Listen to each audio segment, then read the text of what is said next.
चहक की मधुर आवाज। प्रेरक कहानी। ढोलकपुर गांव के हरे भरे जंगल में एक छोटी सी गौरैया रहती थी, जिसका नाम था चहक।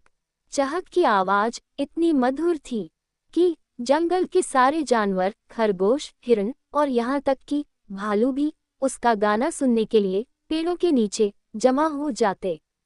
वह गाती, चहक चहक मैं हूँ गौरैया छोटी, गाती हूँ गीत सुहाने, सुनने को तुम भी आओ न।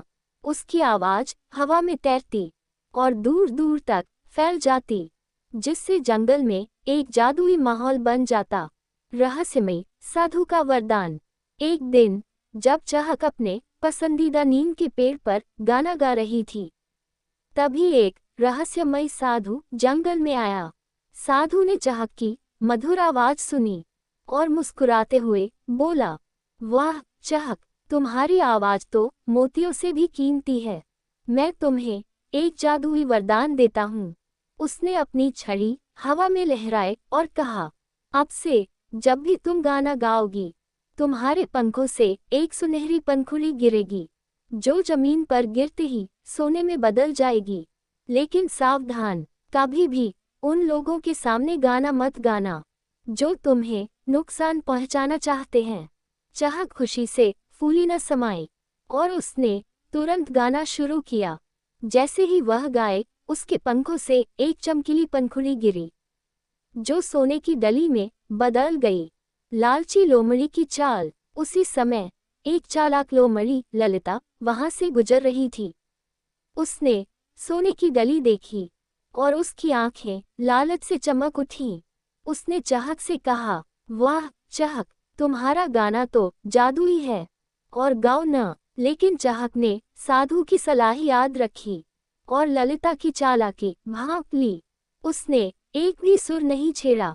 ललिता ने बहुत जोर दिया, लेकिन निराश होकर उसे वहां से जाना पड़ा। ये घटना चहक के लिए एक सबक थी कि उसे हमेशा सतर्क रहना होगा। शिकारी का जाल। अगले दिन चहक फिर से अपने नीम के पेड़ पर गाना गा रही थी। इस बार एक शिकारी बंसी वहां आया और उसका गाना सुनने लगा।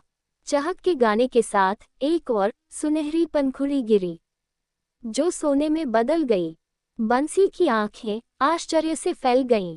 उसने सोचा, अगर मैं इस गौरैया को पकड़ लूं, तो मैं दुनिया का सबसे अमीर आदमी बन जाऊंगा।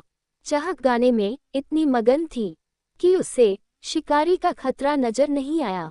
बंसी ने चुपके से अपना जाल फेंका और चहक को पकड़ लिया। जाल में फंसते ही चहक घबरा गई और बोली, अरे ये मैंने क्या कर लिया? साधु जी ने तो मना किया था और मैं लापरवाह हो गई। राजा के महल में चहक की चतुराई। बंसी चहक को लेकर राजा के महल पहुंचा और सारी कहानी सुनाई।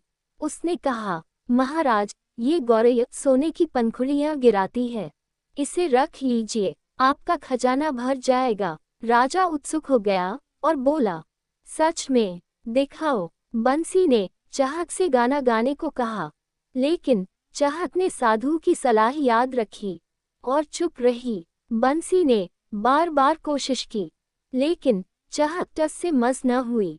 तभी राजा का चतुर मंत्री विदुर वहां आया। उसने शिकारी पर शक किया और बोला, महाराज, ये शिकारी झूठ बोल रहा है। भला कोई चिड़िया सोना कैसे दे सकती है? राजा ने बंसी को सजा की धमकी दी। चहक का पलायन और सबक। चहक ने मौके का फायदा उठाया। उसने धीरे से जाल में अपनी चोंच डाली और उससे काटना शुरू किया। जैसे ही जाल में छोटा सा छेद हुआ, चहक ने पूरी ताकत से गाना शुरू किया। चहक चहक मैं हूँ गौरैया छोटी, गाती हूँ गीत सुहाने। एक सुनहरी पंखुड़ी गिरी, जो सोने में बदल गई। सारे दरबारी हैरान रह गए। तभी चहक जाल के छेद से निकलकर उड़ गई और ढोलकपुर जंगल की ओर भाग निकली। राजा ने सिपाहियों को उसे पकड़ने का आदेश दिया, लेकिन चहक अब बहुत सावधान थी। वह जंगल के सबसे घने पेड़ पर जा बैठी और बोली, अब मैं कभी लापरवाही नहीं करूंगी। साधु जी की बात हमेशा याद रखूंगी। कहानी से निष्कर्ष। चहक की यह कहानी हमें सिखाती है कि बड़ों की सलाह और सतर्कता हमें मुसीबतों से बचा सकती है। लालच में आकर जल्दबाजी करने से नुकसान हो सकता है, लेकिन बुद्धिमानी और धैर्य से हर मुश्किल को पार किया जा सकता है। जंगल के सारे जानवरों ने चहक की हिम्मत की तारीफ की और उसका गाना फिर से जंगल में गूंजने लगा।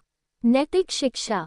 हमें हमेशा बड़ों की सलाह माननी चाहिए और अपने आसपास के खतरों के प्रति सतर्क रहना चाहिए।